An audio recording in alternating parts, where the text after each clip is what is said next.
اٹھتے جا رہے تھے اور کہتے جا رہے تھے صدقت یا رسول اللہ، صدقت یا رسول اللہ، یا رسول اللہ آپ سچ فرما رہے ہیں۔ رسول صلی اللہ علیہ وسلم نے جب یہ سنا تو آقا علیہ السلام نے اسی وقت فرما دیا کہ انت صدیق یا ابو بکر، کہ ابو بکر آج کے بعد تو صدیق ہے۔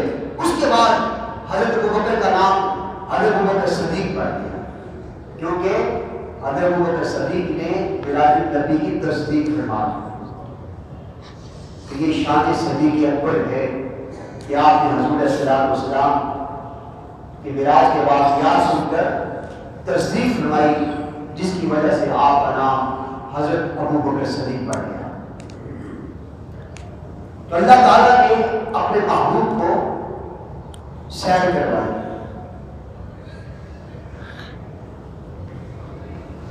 اس سیر کے 3 حصے ہیں۔ ایک حصہ مسجد حرام سے مسجد اقصیٰ تک، مسجد حرام سے مسجد اقصیٰ تک۔ حضور صلی اللہ علیہ وسلم مسجد حرام سے مسجد اقصیٰ تک پہنچے اور مسجد اقصیٰ میں آقا علیہ السلام نے 1,24,000 انبیاء علیہ السلام کی امامت کروائی۔ آقا علیہ السلام نے تمام انبیاء علیہ السلام کی امامت فرمائی، اس لیے رسول صلی اللہ علیہ وسلم امام الانبیاء ہیں۔ آقا علیہ السلام امام الانبیاء ہیں۔ اور اسی طرح پھر سفر کا دوسرا حصہ شروع ہوا۔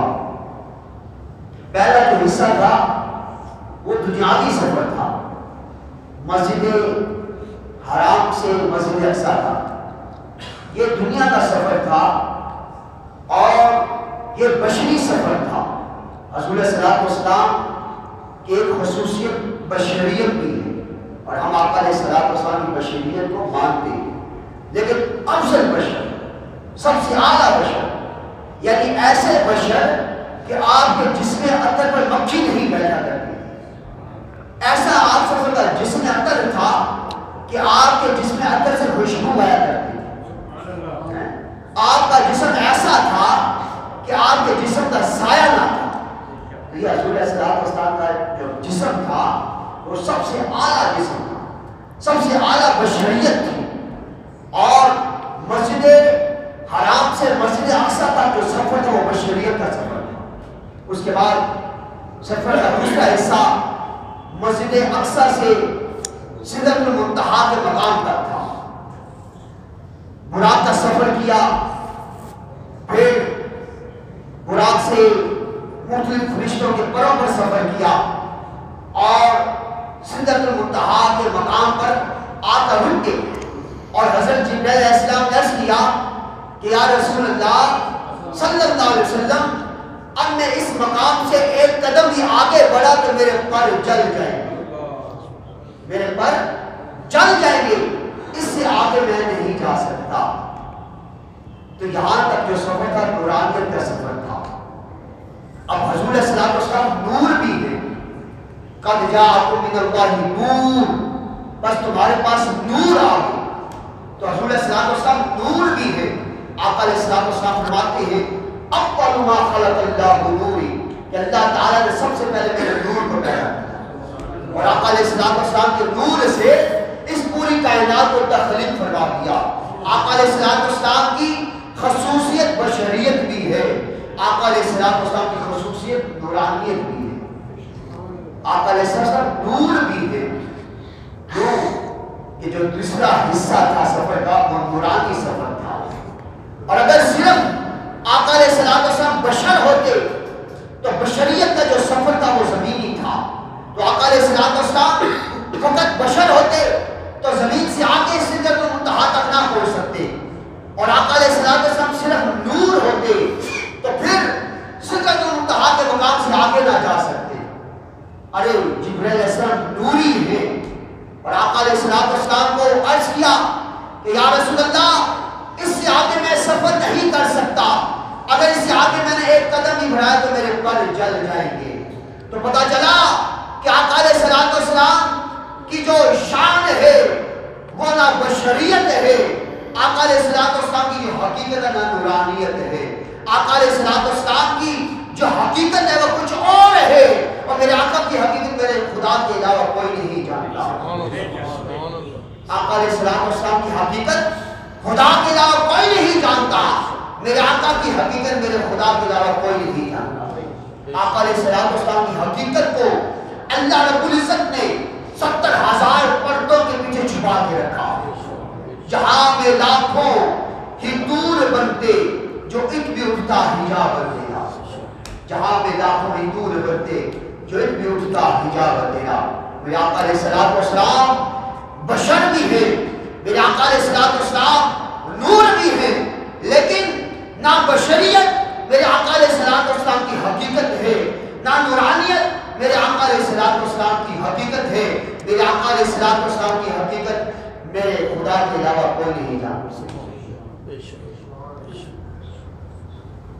تو رسول السلام نے حضرت جبرائیل علیہ السلام سے عرض کیا، اے جبرائیل تو اس سے آگے نہیں جا سکتا، کیا تمہارا کوئی پیغام ہے، تمہاری کوئی آرزو ہے جو میں اللہ کی بارگاہ میں پیش کر سکوں؟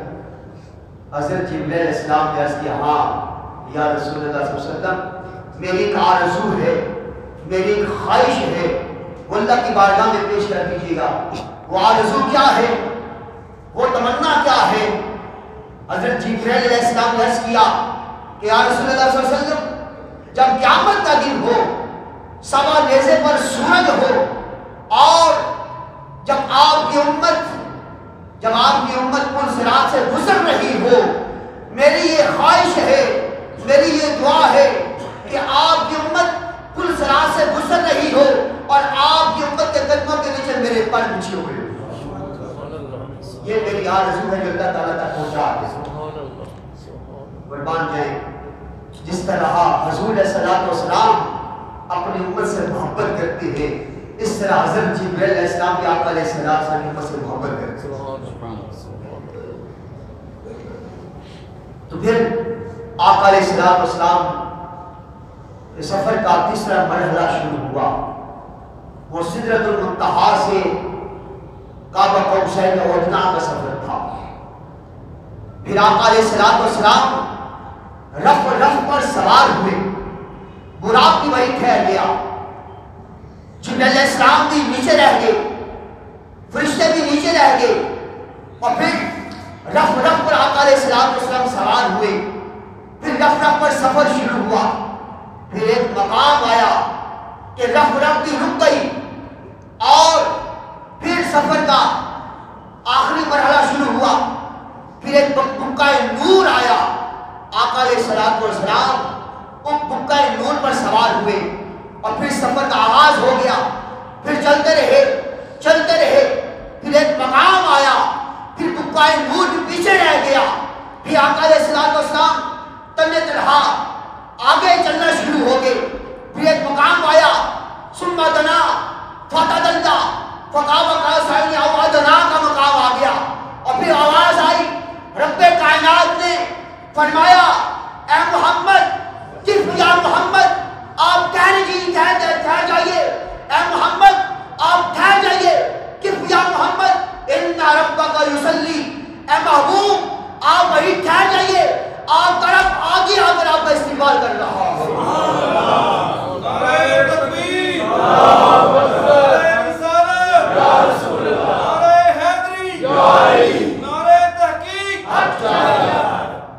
محمد آپ ٹھہر جائیے، آپ طرف خود آ کر آپ کا استقبال کر رہا ہے، آپ پر درود پڑھ رہا ہے.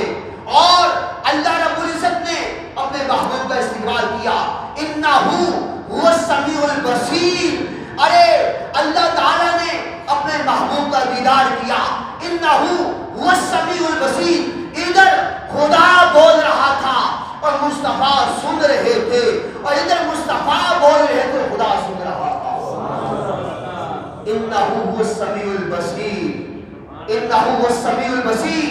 سمیع، ارے خدا کی طرف اس کو مرجوع کرے تو اللہ کی ذات بنتی ہے. اللہ کی ذات بول رہی تھی اور مصطفیٰ سن رہے تھے. انہو السمیع البصیر، اور مصطفیٰ بول رہے تھے، خدا سن رہا تھا. انہ السمیع البصیر، اور وہاں پر خدا مصطفیٰ کو تک رہا تھا اور مصطفیٰ خدا کو دیکھ رہے تھے، اور اتنے قریب ہوئے ثم دنا فتدلی فقاب قوسین او ادنی۔ حضرت ابن مالک سے روایت ہے، انس بن مالک سے روایت ہے، ثم دنا سے مراد اللہ کی ذات ہے، یعنی کہ اللہ تعالیٰ اپنے محبوب کے قریب ہوا۔ اور حضرت امام جعفر صادق وہ فرماتے ہیں ثم دنا سے مراد حضور علیہ السلام کی ذات پاک ہے کہ آقا علیہ السلام اپنے رب کے قریب ہوئے، اتنے قریب ہوئے، ثم دنا فتدلی فقاب قوسین او ادنی، اللہ تعالیٰ بھی اپنے محبوب کے قریب ہوا اور حضور علیہ السلام بھی اللہ تعالیٰ کے قریب ہوئے، اتنا قریب ہوئے کہ 2 کمانوں کا فاصلہ رہ گیا، 2 کمانوں کا فاصلہ رہ گیا۔ پھر اللہ تعالیٰ نے اپنے محبوب سے کلام کیا اور حضور علیہ السلام نے اللہ سے کلام کیا، تو اللہ تعالیٰ نے اس رات اپنے محبوب سے فرمایا محبوب تو میرے لیے کیا تحفہ لے کر آیا، تو میرے لیے کیا تحفہ لے کر آیا؟ تو آقا علیہ السلام نے عرض کیا اے باری تعالیٰ میں وہ تحفہ لے کر آیا ہوں جو تمہارے پاس نہیں ہے۔ اللہ کی ذات ہے، مالک ہے، کائنات کا رب ہے، اس کے پاس کیا چیز نہیں؟ رسول اللہ صلی اللہ علیہ وسلم نے فرمایا اے باری تعالیٰ میں وہ لے کر آؤں جو تمہارے پاس نہیں ہے۔ تو اللہ تعالیٰ کی ذات کے پاس کیا نہیں ہے؟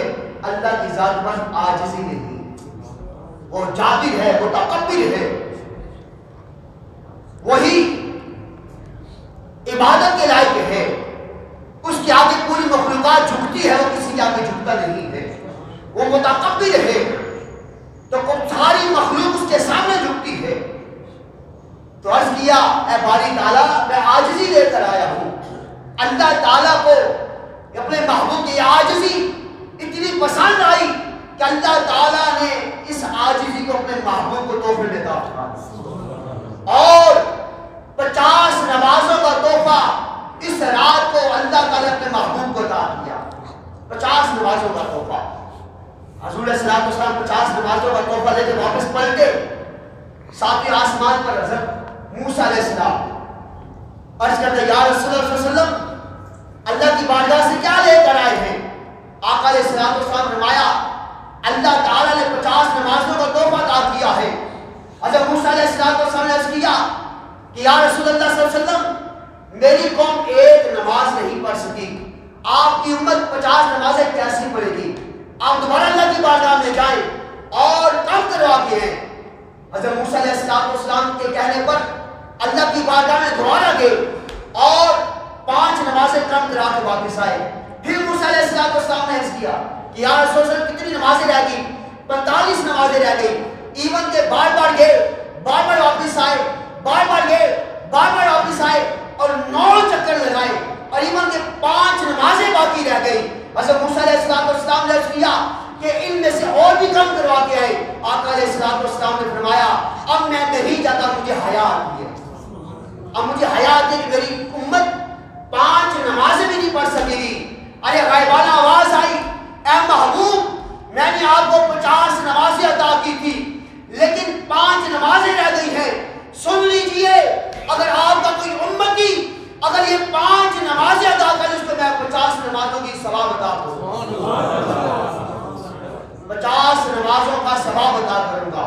اور لوگوں یہ جو نماز ہے یہ معراج کا تحفہ ہے، یہ نماز جو ہے یہ معراج کا تحفہ ہے۔ اللہ تعالیٰ نے اس رات کو اپنے محبوب کو یہ 5 نمازوں کا تحفہ عطا کیا، اور اسی طرح بار بار اللہ کی بارگاہ میں حضرت موسیٰ علیہ السلام کیوں بھیجا؟ اس کی ایک وجہ یہ بھی ہے کہ کوہ طور پر حضرت موسیٰ علیہ السلام نے دعا کی تھی باری تعالیٰ اپنا دیدار کروائیں، تو اللہ تعالیٰ نے فرمایا لم ترانی یا موسیٰ، اے موسیٰ تو مجھے نہیں دیکھ سکتا، اے موسیٰ تو مجھے نہیں دیکھ سکتا۔ مفسرین فرماتے ہیں روایات میں ہے کہ حضرت موسیٰ علیہ السلام نے کہ باری تعالیٰ تو مجھے اپنا دیدار کروایا، لیکن حضرت موسیٰ علیہ السلام کو اللہ نے فرمایا اے موسیٰ تو میرا دیدار نہیں کر سکتا۔ لیکن جب معراج کی رات ہوئی تو اللہ تعالیٰ کے محبوب 9 مرتبہ اللہ کی بارگاہ میں گئے اور اللہ کا دیدار کیا، اور بار بار حضرت موسیٰ علیہ السلام کے پاس آئے اور حضرت موسیٰ علیہ السلام حضور علیہ السلام کا دیدار کیا۔ حضور کے چہرے پر اللہ کی اس نور کا فیض تھا، اللہ کی نورانی کا رنگ چڑھا ہوا تھا۔ حضرت موسیٰ علیہ السلام نے 9 مرتبہ دعا کی تھی، تو حضرت موسیٰ علیہ السلام نے 9 مرتبہ آقا علیہ السلام کی زیارت کی، اور اس رات حضرت موسیٰ علیہ السلام کی دعا قبول ہوئی۔ اس رات حضرت موسیٰ علیہ السلام نے آقا علیہ السلام کی چہرے انور کی زیارت کی، اور اللہ تعالیٰ کے نور کو حضور علیہ السلام کے چہرے انور پر دیکھا، اور حضرت موسیٰ علیہ السلام کی دعا اس رات قبول ہوئی۔ تو یہ وجہ ہے کہ بار بار اللہ کی بارگاہ میں گئے، نمازیں کم کروائیں، اور 9 چکر لگائے اللہ کی بارگاہ میں، اور حضرت موسیٰ علیہ السلام نے حضور علیہ السلام کی زیارت کی، اور اللہ کے نور کی تجلیات کا انہوں نے اپنی آنکھوں سے اس کو فیض کو حاصل کیا۔ تو دعا ہے کہ اللہ تعالیٰ ہمیں آقا علیہ السلام اس معراج کے واقعے سے فیض و برکات حاصل کرنے کی توفیق عطا فرمائے، اور آقا علیہ السلام کے معجزات سے فیض و برکات سمیٹنے کی توفیق عطا فرمائے۔ آقا علیہ السلام نے اس رات کے لیے، اس رات کو جو اللہ رب العزت نے نماز کا تحفہ عطا کیا تھا، دعا ہے کہ اللہ تعالیٰ ہمیں 5 وقت کی نماز باجماعت ادا کرنے کی توفیق عطا فرمائے۔ وآخر دعوانا ان الحمد للہ رب العالمین۔